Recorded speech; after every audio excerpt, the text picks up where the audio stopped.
Le thuba ngibingelele ngiphinde nginamukele endaweni zonke bakwethu la kufinyelela khona i-channel yethu SP Media TV. Nawe lapho khona sicela ukuthi usubscribe uphinde ulike wenze njalo futhi ucommente.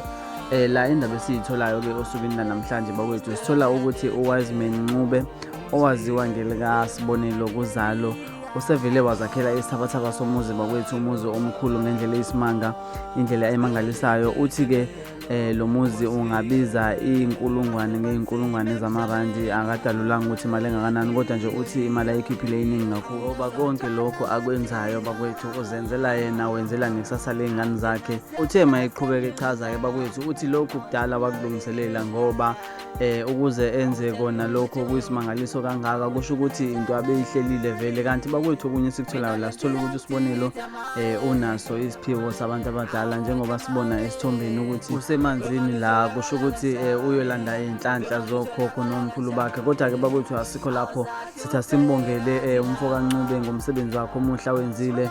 Siyajabula bakwethu amaqhawe akithi mayekwazi ukuthi akwazi ukuvusa imizi yawo, angagcini nje ukuthi adume kuphela. Siyabonga.